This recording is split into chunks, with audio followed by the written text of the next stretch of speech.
tout le monde, mon nom est Chantal Coulombe, présidente et chef de la direction du Collège d'administrateurs de société. Ça me fait plaisir d'être avec vous aujourd'hui. Je vous souhaite la bienvenue à ce 11e épisode de notre grand projet La gouvernance en 15 épisodes présenté par l'AMF. Nous allons aujourd'hui discuter de la présidence d'une société d'État. Il en existe 46 au Québec et chacune d'elles a une place extrêmement importante dans notre tissu économique. C'est très, très précieux, non seulement au niveau de l'économie, mais au niveau sociétal. Ce sont des structures publiques dont les modalités d'organisation et de fonctionnement sont régies par une loi constitutive spécifique qui fait actuellement d'ailleurs l'objet d'une modernisation, comme vous l'avez certainement déjà vu. Ceci étant dit, le texte proposé par Mme Brunet, que vous avez certainement lu, donne une excellente perspective des défis qui sont spécifiques à cette fonction et aujourd'hui, il nous fait vraiment plaisir d'accueillir Mme Brunet pour un échange avec notre directeur pédagogique, M. Jean-François Henry. Jean-François, outre sa fonction de directeur pédagogique au collège, il est aussi professeur à la Faculté des sciences de l'administration de l'Université Laval et il est directeur de l'École de comptabilité. Bien sûr, il est administrateur de société certifié. Avant de lui céder le plancher, permettez-moi de vous présenter Mme Brunet. Ça me fait plaisir de vous présenter Mme Brunet aujourd'hui en cette journée quand même assez pluvieuse ici à Québec. Je ne sais pas où vous êtes, vous, dans vos coins de province. Bref, peut-être fait-il un peu plus beau. Donc, Mme Brunet est administratrice de société certifiée, enseigne à HEC Montréal depuis 2003. Elle est professeure spécialisée en marketing. Auparavant, elle a œuvré dans l'industrie télévisuelle et cinématographique, comme moi d'ailleurs, Mme Brunet. Elle a notamment été vice-présidente principale de TV5 Amérique et responsable des opérations et de la planification au Canada, aux États-Unis et en Amérique du Sud. Elle fait partie de plusieurs comités, plusieurs conseils d'administration au cours de sa carrière, et ce, tant au Canada qu'en Angleterre. Pour n'en nommer quelques-uns seulement, parce que sinon la liste serait très longue, elle a été vice-présidente et administratrice de l'Academy of International Management à Londres, administratrice et directrice de Pole Production and Communication. Elle a siégé au conseil d'administration de Viva Vision, qui est une PME à capital de risque, et à la Société Radio-Canada. Depuis 2015, elle préside le conseil d'administration de la SAQ ainsi que ceux de la Société québécoise du cannabis et de la Société d'habitation et de développement de Montréal. On a reçu des questions que Jean-François et Mme Brunet vont introduire dans leur discussion, mais si vous en avez en cours de route, vous avez le petit bouton « Discuter » juste en bas de votre écran. Alors, n'hésitez pas, Jean-François va pouvoir rebondir sur celle-ci. Donc, je vous souhaite à tous les deux un bel échange et merci d'être avec nous, Mme Brunet. Merci Chantal, merci beaucoup. Chantal, alors Joanne, c'est un plaisir de m'entretenir avec toi aujourd'hui de la gouvernance, de la présidence du conseil d'administration d'une société d'État, en lien avec le texte justement que tu as écrit. Et j'aimerais d'ailleurs tout de suite d'entrée de jeu rebondir sur un des éléments du texte, et je le cite, tu nous dis la présidence d'un conseil d'administration d'une société d'État, c'est une fonction de diplomate, de maître des contenus et d'artisan d'expérience. Ouais. Tu pourrais un petit peu nous expliquer qu'est-ce que tu entends par ces trois rôles-là? Très bien, avec grand plaisir. En fait, je trouve que par ces trois termes-là, j'ai essayé de mettre de l'avant la complexité de la tâche. Parce que quand on est président de conseil, on est au sommet de la pyramide, mais on est aussi là en collégialité avec nos collègues. Donc, c'est pas parce qu'on est au sommet qu'on est automatiquement le patron de tout ce monde-là. C'est le conseil dans son ensemble. Alors, on se doit d'avoir une relation. Oui, on est le leader, mais on est vraiment dans une relation de plus de collégialité avec nos collègues. Ensuite, quand je dis qu'il faut être maître d'œuvre des contenus, bien, en fait, moi, je considère qu'une des responsabilités que j'ai, c'est de m'assurer que l'ensemble des membres, mais aussi, ça va avec les membres, incluant la PDG qui communique avec son comité de direction, mais je me sens une responsabilité de m'assurer que les membres comprennent bien les contenus, que les dossiers qui nous sont présentés, puisqu'on aura des décisions importantes la plupart du temps à prendre, donc, il faut que moi, je les comprenne bien. Il faut que je saisisse moi-même tout l'ensemble des nuances pour m'assurer que c'est ce qui va être connu et compris par l'ensemble du conseil. Puis, le côté artisan, c'est que, en fait, il peut avoir des bonnes pratiques. Il peut, mais dans le fond, on est toujours on est toujours dans du nouveau. On est toujours avec des nouvelles problématiques. On est toujours à reconstruire, en fait. Alors, c'est un peu comme ça que je vois dans son ensemble, et c'est pour ça que j'ai utilisé ces trois termes-là, Jean-François. Intéressant. Mais d'ailleurs, si je peux rebondir là-dessus, les trois rôles auxquels tu réfères, bon, certes, on voit bien qu'il y a une complémentarité entre ces trois rôles-là, mais on peut aussi voir certaines oppositions, certaines zones où ça peut être difficile de réconcilier ces trois rôles-là. Comment tu vois ça? Quel est le défi, justement, de réconcilier simultanément ces trois rôles-là? Bien, en fait, tu sais, c'est comme si on n'a pas le choix de réconcilier ces rôles-là. Parce que chacune des choses que je viens de mettre de l'avant, tu sais, autant, premièrement, la dynamique du conseil. Tu sais. Alors, c'est sûr que ce rôle de diplomate que l'on a, il faut qu'on crée une dynamique au sein du conseil, il faut qu'on crée un climat de confiance, il faut que les gens soient capables de travailler ensemble. Ensuite, quand on arrive dans... Alors, moi, je ne vois pas nécessairement, tu sais, je vois ça comme un tout. En fait, je vois plus de la cohérence que d'autres choses dans l'ensemble des trois. Intéressant. Tu nous dis d'ailleurs aussi dans l'article, et je cite, « Présider, c'est créer de la valeur. » Dans ton point de vue, comment s'y prend un président de conseil d'administration d'une société d'État pour favoriser une culture justement de création de valeur? Ouais. Il y a un dialogue stratégique autour de la table et donc de s'éloigner par le fait même d'un rôle davantage plus classique de surveillance, conformité. Comment on s'y prend comme PCA? Bien, tu sais, Jean-François, tu as tout à fait raison. C'est sûr qu'il y a une responsabilité quant à la conformité, mais le rôle de président de conseil, c'est beaucoup plus que ça. Tu sais, c'est pas juste d'être là pour approuver des choses, et puis, mais il y a un rôle très important au niveau de la proactivité au sein du conseil. Une proactivité au sein du plan stratégique, de la pensée stratégique. Je crois que c'est important de participer à l'évolution de la stratégie. Parce qu'en plus, on est dans des périodes où les environnements sont très turbulents, encore plus quand on regarde la pandémie qu'on vient de vivre depuis 18 mois. Bien, c'est sûr que tout le monde a revu son plan stratégique, tout le monde revoit sa façon de faire. Le télétravail était quelque chose qu'on aspirait à, mais là, maintenant, c'est une réalité. Alors, il y a beaucoup, beaucoup de choses. Donc, les environnements sont très turbulents. Et le rôle du conseil, c'est pas juste d'être observateur des travaux qui vont être faits par la direction, mais c'est d'appuyer, de supporter, de challenger, de défier la direction sur les directions qu'elle va prendre. Donc, alors cet aspect-là au niveau de l'implication dans le développement de la stratégie, je pense que c'est un rôle, une place où on peut vraiment ajouter, créer de la valeur. Puis l'autre place aussi, selon moi, qui est vraiment importante, c'est tout l'aspect de la pérennité de l'entreprise. La pérennité passe beaucoup par la relève. Donc, oui, la relève du PDG, la relève de la haute direction, la relève au niveau des membres du conseil. Alors, c'est un tout, ça. C'est de voir exactement comment, tu sais, de voir qui est là. Pas nécessairement que c'est nécessairement ces gens-là qui vont prendre la place, mais qu'on prépare, qu'il y a de la profondeur. Moi, j'appelle ça de la profondeur dans l'entreprise.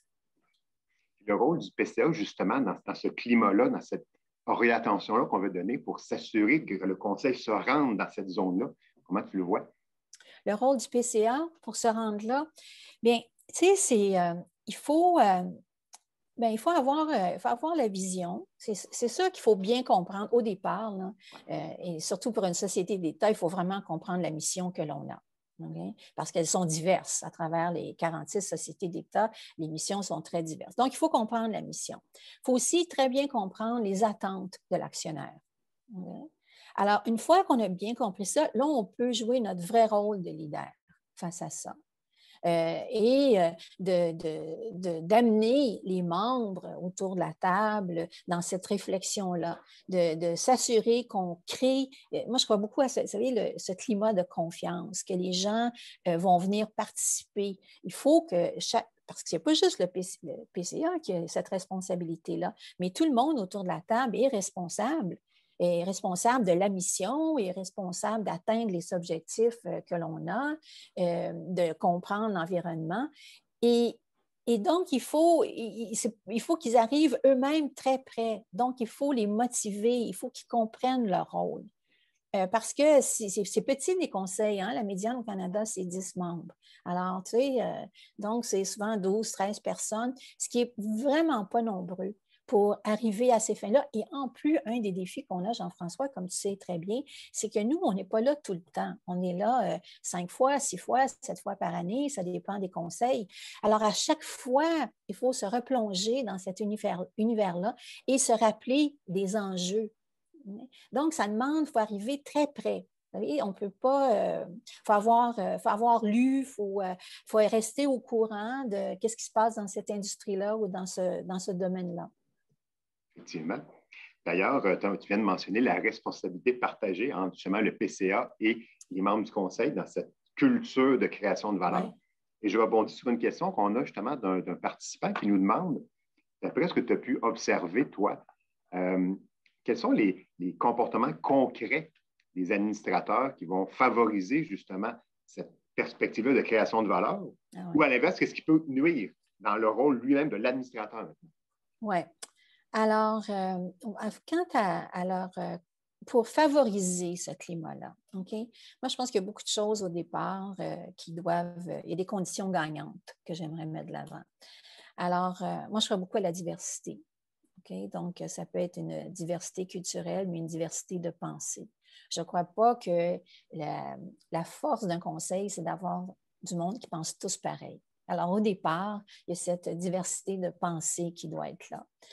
Et ça, c'est la première chose. La deuxième chose, il faut avoir tous de l'écoute. L'écoute, c'est vraiment important. Là, je prends comme acquis que notre climat de confiance est déjà là. Okay? Qu'on a de la diversité autour de la table, le climat de confiance est là. Et là, il faut avoir le respect puis l'écoute les uns envers l'autre. Et puis, il faut être très curieux. Vous savez, tu sais, Jean-François, ma spécialité, c'est la créativité et l'innovation. Et c'est exactement ce à quoi on se réfère constamment au sein d'une équipe. Tu sais, c'est les mêmes principes. C'est ces principes-là que j'essaie d'appliquer. Ceux qui fonctionnent le moins bien, c'est ceux qui arrivent dans les réunions pas préparés, mais aussi ceux qui pensent qu'ils savent tout. Ça, là, c'est mortel parce qu'en fait, on ne sait plus. Vous savez, vous comprenez, on est dans des environnements, le monde change. Ça se peut que l'expérience que l'on a, qu'est-ce qui s'est passé dans une certaine entreprise, ça peut nous inspirer à réfléchir. Mais en fait, on est vraiment dans... tu sais, les entreprises, c'est ça qu'elles ont fait depuis la pandémie. Il n'y a personne qui avait dans sa gestion de risque, tu sais, pandémie mondiale, qu'est-ce qu'on fait, ou qui avait son petit livre sur l'étagère pour les 10 meilleures choses à faire en temps de pandémie. Donc, ça, c'est la réalité de la direction, mais c'est la réalité du conseil aussi. Alors, ça demande une grande ouverture, une très, très grande ouverture et un très grand respect les uns envers les autres. Puis, à un moment donné, savoir aussi comment arriver à un consensus. Tout à fait. En lien avec justement cette notion de consensus, dans cette notion-là de relation, tu nous parles dans le texte d'une relation dynamique entre le président du conseil et le PDG. Oui.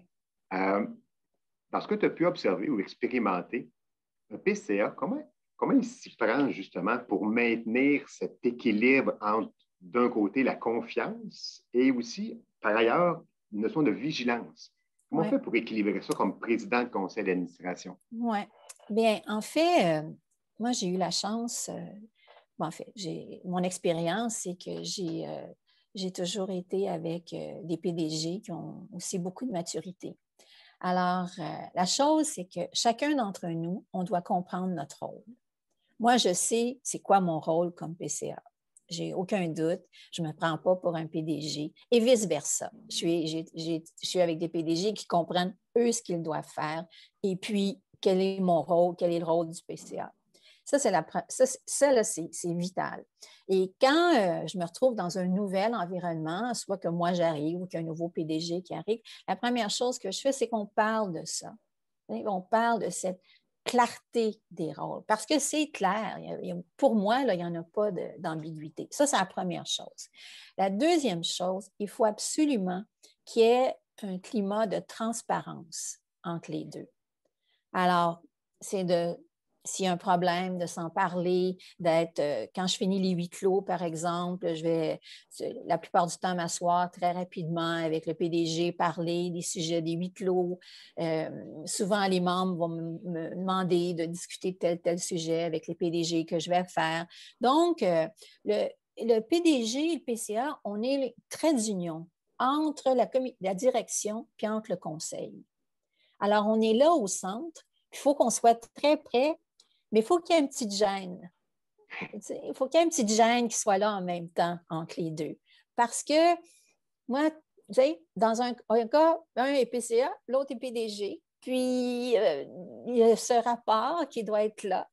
Et donc, on ne devient pas des grands amis, vous comprenez? C'est pas ça l'objectif. Et c'est pas comme ça que ça fonctionnerait le mieux. Mais je suis toujours très près.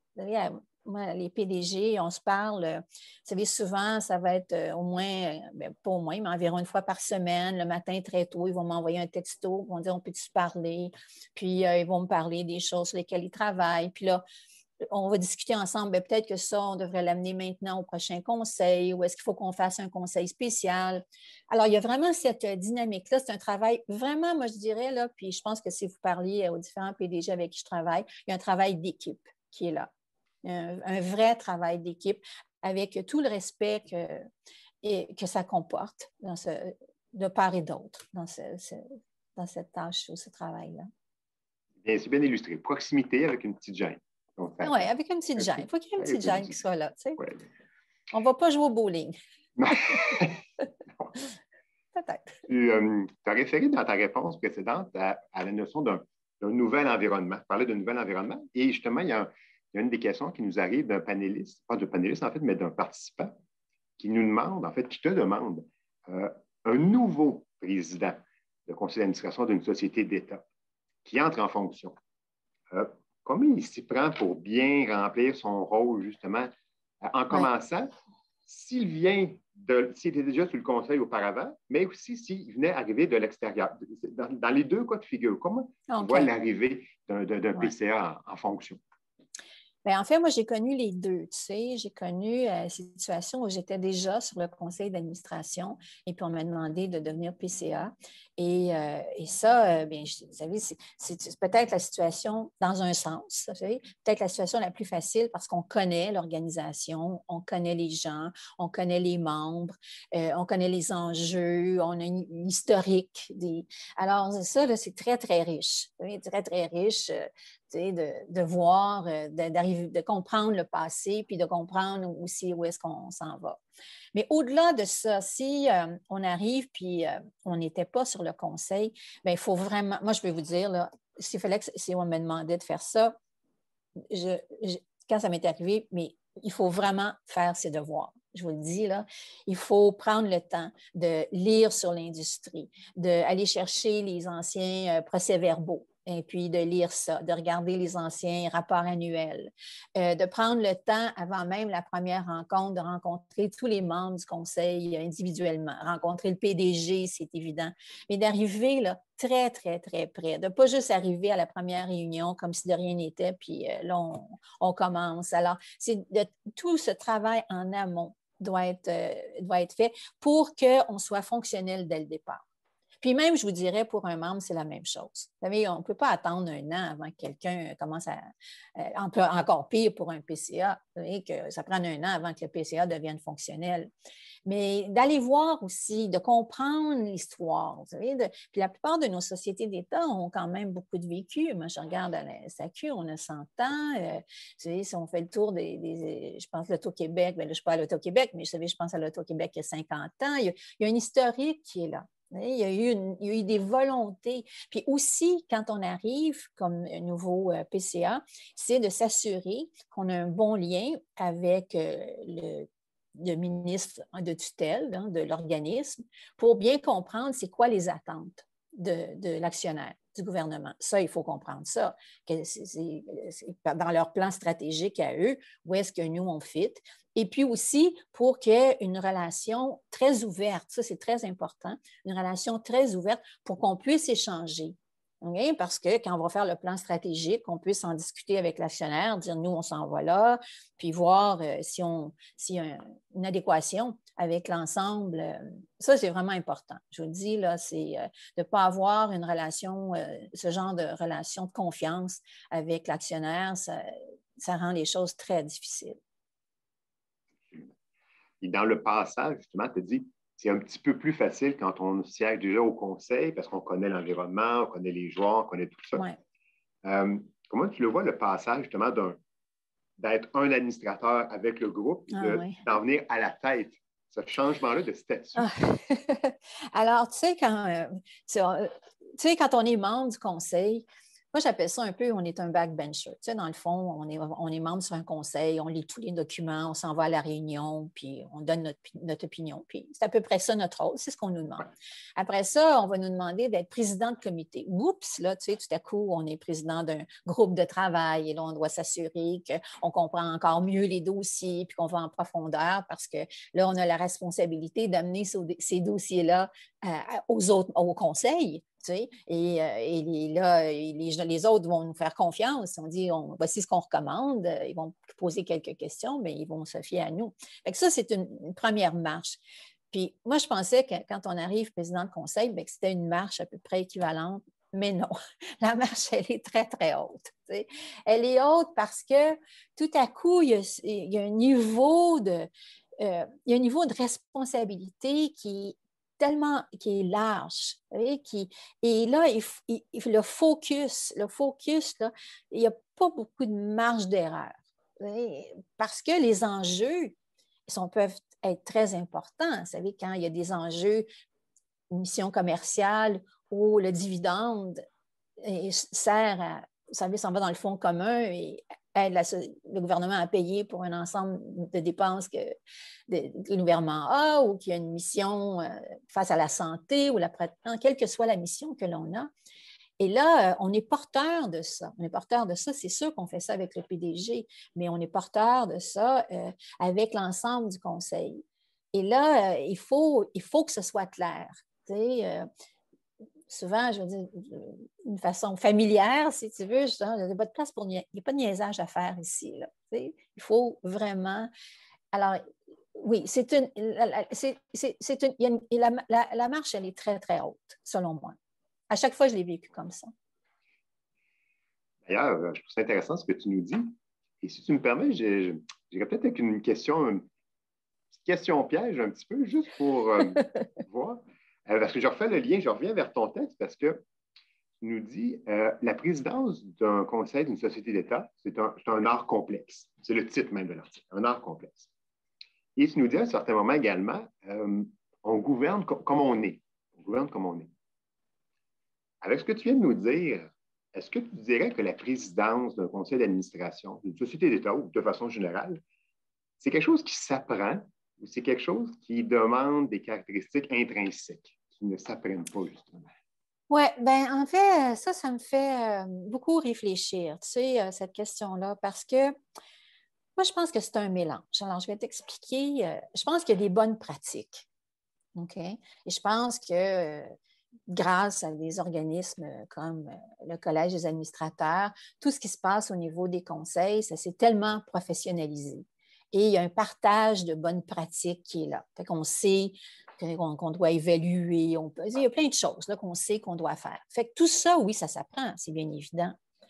Mais il y a une partie qui est plus, qui est plus personnelle. Tu sais. Moi, par exemple, comme je suis en ce moment, c'est comme ça que je suis au niveau des conseils. Moi, je n'arrive pas, moi, je ne crie pas, je ne parle pas fort, je recherche la discussion. Alors, moi, je pense qu'on amène, que veux-tu, notre responsabilité, notre personnalité. Tu sais. Et on est moi, je suis en général très enjouée. Alors, mais si on est une personne qui est plutôt le verre moitié vide, bien, on va traîner ça aussi au niveau des projets qui vont être présentés, j'imagine. Tu comprends? Alors, c'est pour ça que quand je dis qu'on gouverne comme on est, on arrive avec notre expérience, on arrive avec nos valeurs aussi, hein, nos valeurs personnelles qui sont là, avec tout ce qu'on a appris. Et puis, d'un PCA à l'autre, je pense que c'est là qu'on varie. C'est là qui est. Et puis, alors que le reste, oui, on peut l'apprendre, mais pas tout. Pas tout.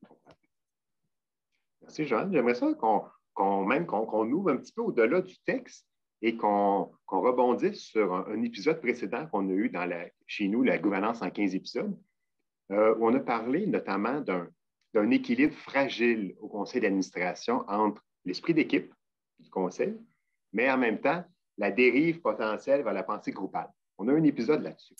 Oui. Comment tu le vois, toi, dans l'optique de la présidence d'une société d'État, cet arbitrage-là ou cette façon-là d'essayer, encore une fois, de réconcilier ces deux éléments? Bien, moi, j'ai la façon dont je le vis ou je le fais, c'est... alors, je vais essayer de le dire simplement, là, c'est que moi, je veux que les gens discutent. Vous savez, je pense que c'est très important s'il y a un projet qui arrive, qui n'est pas, la plupart toujours presque, tous les projets importants, je les fais passer en comité avant pour que le comité travaille très bien. Puis là, on l'amène au conseil. Et puis là, quand je planifie les réunions du conseil, je planifie beaucoup le temps. Vous savez, s'il y a des sujets qui sont difficiles, je vais facilement mettre 1 heure. On ne fait pas des réunions de 8 heures, là, c'est juste comprendre. Mais à l'intérieur du 4 heures, je vais mettre 1 heure de côté facilement ou même plus. Si je pense que ça, là, c'est un sujet, il faut qu'on aille jusqu'au fond. Alors là, on va en discuter. On va en discuter, les gens lèvent la main, je vais faire des tours de table. Puis là, pour qu'on se fasse tous une tête. Puis à la fin de ça, moi, je ne fais pas nécessairement voter. En fait, je ne fais pas voter, c'est pas compliqué. Parce que s'il y a un projet, puis on est 7 pour, puis 6 contre, bien, c'est pas fort. Tu comprends? Si on est 6 contre, c'est parce qu'il y a quelque chose qui ne va pas. Ou bien ceux qui sont pour n'ont pas vu quelque chose ou les autres n'ont pas compris. Alors, moi, je préfère que si on voit qu'on on a encore trop de questions, qu'on renvoie le dossier à travailler avec les questions qu'on a posées, puis que ça nous revienne. Et qu'en bout de ligne, ce n'est pas d'être groupal, mais qu'on y ait un consensus qui se dégage, mais après qu'on a vidé le sujet. Et puis que les gens, il ne faut pas qu'ils... Puis je leur dis, là, est-ce que tout le monde a posé ces questions? Est-ce qu'on est correct avec ça? Pour pas qu'ils sentent la pression que là, je suis obligée de dire oui parce que Non, ils savent très bien. Ils savent très bien que s'ils ne sont pas d'accord, il faut qu'ils l'expriment. Puis l'expérience me montre que c'est très sage de faire ça. Parce que souvent, quand on est retourné faire les travaux, quand c'est revenu, là, les gens, tout à coup, on disait, oh mon Dieu, en effet, on n'avait pas vu ces points morts-là, ces zones obscures, ou bien non, eux avaient mal compris, puis il faudra vraiment y aller. Tu comprends? Ça clarifiait et on prenait des meilleures décisions à chaque fois. Donc, moi, je me sens à l'aise dans ça. Mais ce n'est pas juste de dire, OK, tout le monde est pareil. Non, non, non. Parlons-en, allons-y. Je n'ai pas de problème avec ça. Au contraire. Comment dire, le consensus, oui, mais une construction graduelle et progressive pour y arriver. Oui, exactement. C'est très bien dit, Jean-François. C'est bien. Si tu permets, Joanne, dans les dernières minutes, on pourrait ouvrir un petit peu sur l'actualité. Chantal nous parlait un petit peu d'entrée de jeu. Le projet de loi sur la modernisation de la gouvernance dans les sociétés d'État. Il y a plusieurs éléments intéressants là-dedans, dont la rémunération des administrateurs, une zone paritaire hommes-femmes, avec évidemment donc, dans la notion, dans la logique de diversité que tu as parlé précédemment, de divulgation aussi, de rémunération des hauts dirigeants. Donc, un petit peu ce qui est dans l'air, comment tu le vois comme présidente justement d'une société d'État, conseil d'administration, comment ces changements-là vont impacter le travail du PCA? Bien, dans mon cas, ça ne va absolument rien changer parce que déjà, c'est exactement comme ça. Mais revenons d'un point de vue beaucoup plus large. Je trouve, si on commence par la rémunération, moi, je trouve que c'est une façon de continuer à professionnaliser le rôle des conseils d'administration. Alors, moi, je trouve ça, c'est vraiment très important. Tu sais, que oui, tu sais, il y a les OBNL où on peut faire du bénévolat, mais pour les sociétés d'État, moi, je trouve que c'est qu'une reconnaissance. C'est une reconnaissance du travail qui est fait là, okay? Même si ce n'est pas des montants incroyables. Ça, c'est la première des choses. Donc, c'est sûr que moi, je trouve que ça fait longtemps que ça aurait dû arriver. Là, tu sais. La deuxième chose, c'est la diversité, surtout au niveau des femmes, entre 40 et 60 %. Alors, écoutez, ça, là, heureusement, c'est malheureux qu'ils doivent avoir de la réglementation pour avoir de la diversité. Parce que la recherche, beaucoup de recherches qui démontrent, par exemple, sur la part homme-femme, que les conseils d'administration où il y a un nombre significatif de femmes, pas juste une, qu'en fait, la recherche démontre que les résultats financiers sont souvent beaucoup plus au rendez-vous, que le niveau d'innovation peut être beaucoup plus grand. En fait, même en créativité et innovation, la diversité montre que ça encourage la créativité et l'innovation d'avoir cette diversité-là. Alors, c'est la même chose. Quand tu parlais de Groupal tout à l'heure, l'ancien qu'on appelait le Old Boys Club, c'est tellement 20e siècle. Alors, moi, je suis d'accord avec la réglementation là-dessus. Puis c'est malheureux qu'on soit obligé d'avoir de la réglementation pour le faire. Mais s'il faut ça, bien, faisons-le. Puis sur la divulgation, bien oui. Alors, oui, il faut divulguer les salaires. Et la seule chose que je dirais, c'est qu'il y a parfois sur les salaires dans les sociétés d'État, vous savez, dans les bonnes pratiques, vous savez, il faut bien comprendre qu'est-ce que ça veut dire une rémunération fixe et une partie variable. Alors, il y a comme, selon moi, un peu d'éducation à faire sur la perception que c'est qu'il faut pas. Et parfois, on pense que la rémunération variable, qui est reliée à atteindre des objectifs, ce n'est pas des cadeaux, là, c'est juste, c'est au contraire, c'est de mettre de la pression sur la direction pour qu'elle atteigne ses objectifs. Et de toute façon, ça fait partie des bonnes pratiques en ressources humaines. Alors oui, moi, je suis tout à fait, je trouve que c'est des très bons changements qui se passent. Je suis très ouverte à ça. Et comme je vous dis, je le fais déjà. On dirait-tu qu'en bout de ligne, le fait justement d'avoir cette capacité d'attirer des administrateurs avec une rémunération, avec une zone de parité, donc une diversité de vision, ça va en bout de ligne faciliter le travail du PCA qui va avoir un conseil devant lui qui va être justement avec des visions différentes et avec peut-être pas une motivation additionnelle, mais peut-être avoir une expertise différente. Parce qu'en bout de ligne, c'est un facilitateur en bout de ligne ou?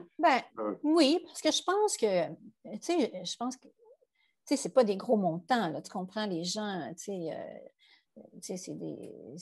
mais je pense que le fait de reconnaître, c'est juste une façon de plus de reconnaître la valeur des gens qui sont autour de la table. C'est comme un autre plus. Alors, peut-être que ça va faciliter. Moi, je pense qu'en général, sur les sociétés d'État, il y a beaucoup de compétences qui est là, en général.